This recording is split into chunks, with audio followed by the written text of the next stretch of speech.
susunan materi. Susunan materi yang dimaksud adalah tentang unsur, senyawa, dan campuran. 1. Unsur adalah zat paling sederhana yang sudah tidak bisa lagi dibagi. Contohnya Na, H, Fe, C. 2. Senyawa adalah zat terbentuk dari gabungan beberapa unsur dengan perbandingan tertentu. Contoh CO2, H2O, dan CaCO3. 3. Campuran adalah gabungan antara dua zat atau lebih di mana sifat penyusunnya tidak berubah. Contoh campuran adalah larutan gula, susu, air kanji, dan sebagainya. Sifat materi. Sifat materi yang dimaksud lebih mengarah ke sifat kimia atau zat. Misalnya mudah terbakar, mudah mengalami korosi, mudah bereaksi dengan zat lain, dan sebagainya. Perubahan materi. Perubahan materi dibedakan menjadi dua, yaitu 1. Perubahan fisika adalah perubahan yang tidak menghasilkan zat baru.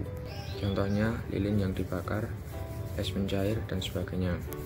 2. Perubahan kimia adalah perubahan yang menghasilkan zat baru akibat adanya reaksi kimia. Contohnya bersih berkarat, kayu dibakar menjadi abu, dan nasi menjadi basi. Ruang lingkup kimia. Ruang lingkup kimia meliputi susunan struktur, sifat, serta perubahan materi dan yang menyertainya. Secara umum, kimia dibedakan menjadi dua, yaitu kimia deskriptif dan kimia teoritis. Kimia deskriptif adalah ilmu kimia yang didapatkan melalui pengamatan sifat zat. Kimia teoritis adalah ilmu kimia yang membahas tentang materi. Adapun contoh kimia teoritis adalah sebagai berikut. A. Kimia fisika adalah ilmu yang mempelajari tentang hubungan antara kimia dan fisika. Bahasan dalam kimia fisika adalah zat secara makroskopis, atomik maupun subatomik ditinjau berdasarkan hukum-hukum dalam fisika. B. Kimia organik adalah ilmu yang mempelajari tentang struktur, sifat, komposisi senyawa organik. C. Kimia anorganik adalah ilmu yang mempelajari tentang ilmu struktur, sifat, dan komposisi senyawa anorganik. D. Kimia analitik adalah ilmu yang mempelajari tentang kandungan suatu zat. E. Kimia lingkungan adalah ilmu yang mempelajari tentang dampak pencemaran lingkungan, metode penghitungan kadar pencemaran, dan sebagainya. F. Biokimia adalah ilmu yang mempelajari tentang materi-materi di dalam proses metabolisme tubuh. Metode ilmiah. Adapun langkah-langkah yang harus dilakukan dalam metode ilmiah adalah sebagai berikut. 1. Merumuskan masalah dengan cara fokus pada bahasan tertentu atau tema tertentu. 2. Mengkaji teori atau penelitian sebelumnya yang bertujuan untuk menghindari tumpang tindih penelitian. 3. Mengajukan hipotesis untuk mendapatkan kesimpulan sementara berdasarkan analisis yang telah dilakukan. 4. Melakukan eksperimen data-data hasil penelitian. 5. Mengumpulkan data. 6. Membuat kesimpulan. 8. Melaporkan hasil penelitian dalam bentuk laporan ilmiah. Hubungan antara ilmu kimia dengan ilmu lain. Sebagai salah satu ilmu terapan, kimia masih dibutuhkan. Ilmiah mendukung kimia masih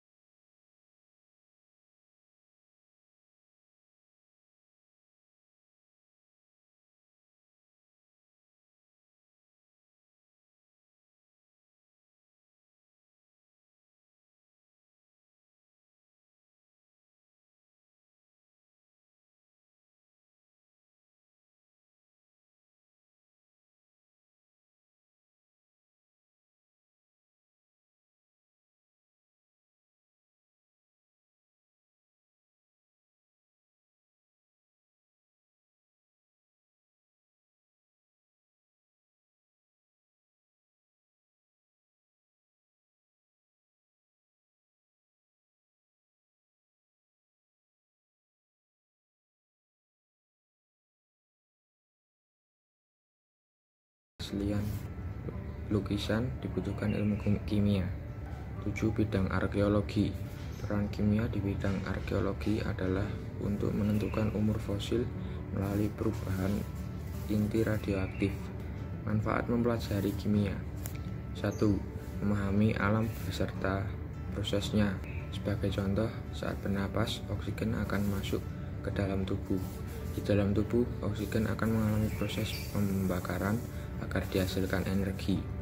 2. Memahami produk-produk yang berguna dalam kehidupan sehari-hari. Contohnya deterjen, sabun, dan obat-obatan. 3. Memahami berbagai macam produk teknologi. Contoh pesawat terbang, mobil, kulkas, dan sebagainya. 4. Memahami produk kimia yang dapat menimbulkan masalah. Contohnya DDT, CFC, unsur-unsur radioaktif, dan merkuri. 5. Memahami bahan-bahan kimia beracun. Contohnya formalin. Sekian materi yang dapat saya sampaikan. Terima kasih.